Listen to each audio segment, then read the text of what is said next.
Hello students, সবাইকে তুহিন স্যারের পাঠশালায় স্বাগত। আজকে নিশ্চয়ই তোমরা থাম্বনেল দেখেই বুঝে গেছো যে কী নিয়ে আলোচনা করতে চলেছি। একদম ঠিকই ধরেছো। পেন্সিল কম্পাসের সাহায্যে কিভাবে 90 ডিগ্রি কোণ আঁকা যায় সেটি আমি আজকে পুঙ্খানুপুঙ্খ বর্ণনা করব। এবং যাদের এখনো পর্যন্ত 90 ডিগ্রি কোণ আঁকা নিয়ে সমস্যা রয়েছে, যারা এখনো 90 ডিগ্রি কোণ আঁকতে ভয় পাও, যাদের আঁকতে গেলেও সমস্যার সম্মুখীন হতে হয়, তারা অবশ্যই এই ভিডিওটি দেখার পরে আশা রাখছি সেই সমস্যার আর কোনো হবে না, সবাই তার সলিউশন খুঁজে পাবে। তো দেখো কিভাবে আমরা পেন্সিল কম্পাস ব্যবহার করে 90 ডিগ্রি কোণ আঁকবো। দেখো, প্রথমেই আমি একটি স্কেল দিয়ে সরলরেখা অঙ্কন করে নেব।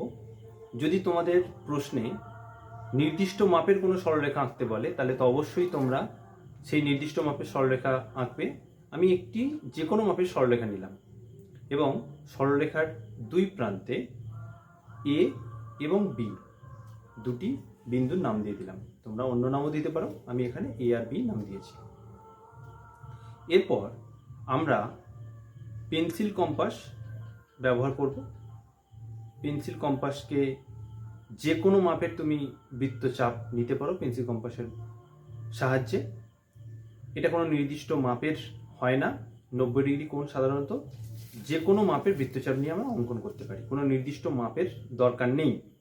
তো যে কোনো মাপের আমি একটি বৃত্তচাপ নিলাম পেন্সিল কম্পাসের সাহায্যে, বা বলতে পারো একটি ব্যাসার্ধ মাপ নিলাম পেন্সিল কম্পাসের সাহায্যে।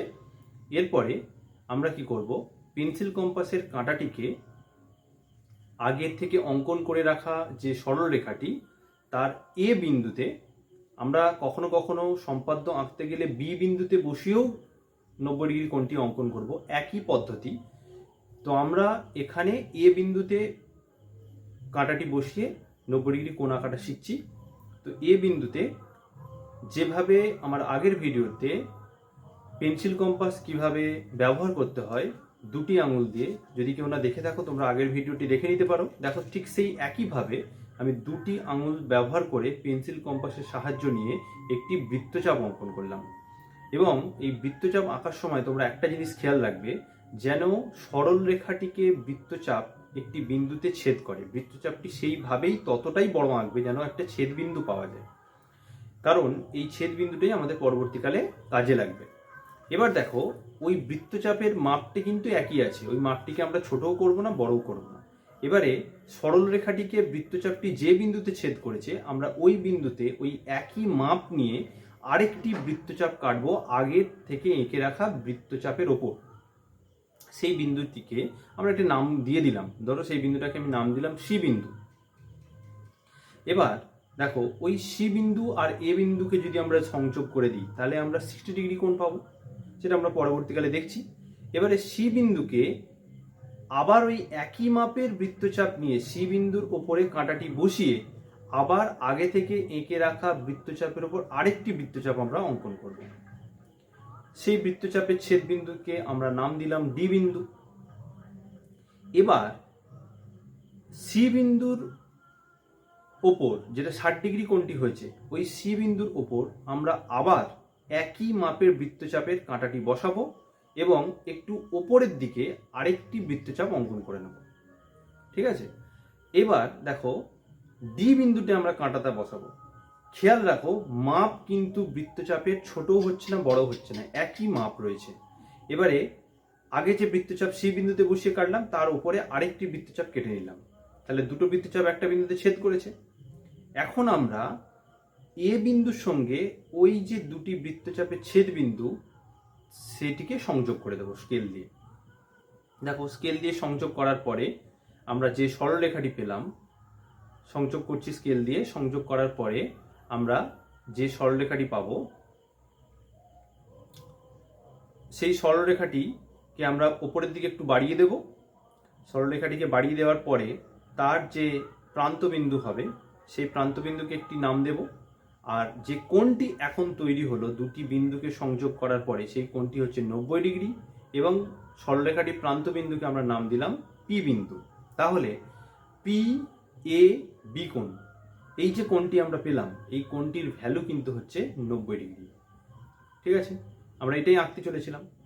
এবার দেখো, এই ছবির ওপরেই যদি আমরা সি বিন্দু এবং এ বিন্দুকে সংযোগ করে দিই তাহলে আরেকটি কোণ তৈরি হবে। আমি আগেই বলেছিলাম এই কোণটি কত ডিগ্রি হবে।